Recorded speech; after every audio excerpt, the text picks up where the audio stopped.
फरमाते हैं कि बच्चे थे घर में 6-7, गुर्बत थी, काम मिलता कोई नहीं था। और मैं काम चोर नहीं था, काम ढूंढता था, पर अल्लाह की कुदरत के काम नहीं मिलता था। फरमाते हैं कि मैंने एक दिन अपनी अहलिया से कहा कि आज मैं फिर जाता हूँ काम ढूंढने। तो मेरी बीवी बड़ी फर्मा बरदार थी, पर उस दिन ना गुर्बत के हाथों तंग आके कहने लगी आज ना कुछ लेके आया तो मैं बच्चे लेके चली जाऊंगी। शेख फरमाते हैं कि मैं बड़ा परेशान घर से निकला, पर मैंने सुबह से लेके जोर तक काम ढूंढा, काम मिला कोई नहीं।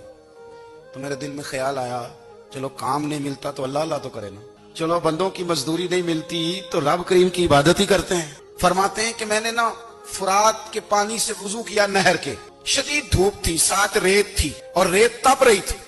मैंने अपना रुमाल वहीं मुसल्ला के तौर पर बिछा लिया और फरमाते हैं कि जोर से लेकर असर तक नमाज पढ़ी, धूप भी पूरे जोर पे, पर मेरे सजदे का ज़ौक़ भी पूरे जोर पे। फरमाते हैं सूरज भी चमक रहा है और रब की इबादत का ज़ौक़ भी पूरे जोर पे।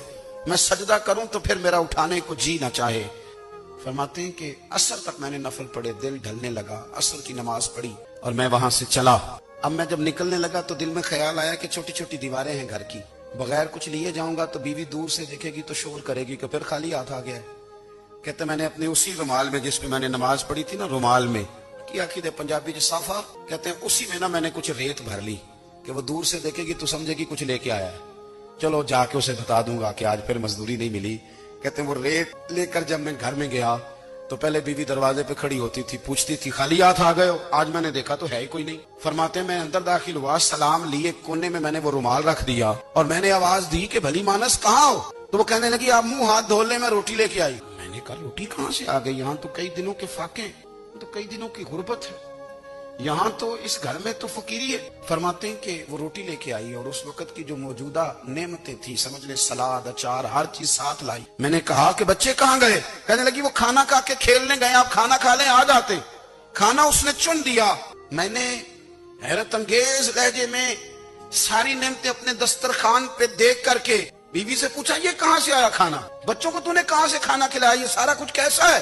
तो कहने लगी पता नहीं आज आप किस करीम की मजदूरी करने चले गए थे, पता नहीं किस करीम की, मेरे घर में तो इतनी नेमतें आई हैं कि मुझसे संभाली नहीं जा रही, इतना अनाज है, इतना गंदुम है, किस करीम के दरवाजे आज चले गए थे? ये कहते कहते वो उठी और उठ करके कहने लगी पहले ही बड़ा कुछ आया था, अब क्या ले आए? और जा करके ना उसने वो रेत वाला रुमाल खोला। कहने लगे मैं तो लेके आया था रेत, तो मेरे रब ने उसे भी सोने और हीरे बना दिया था।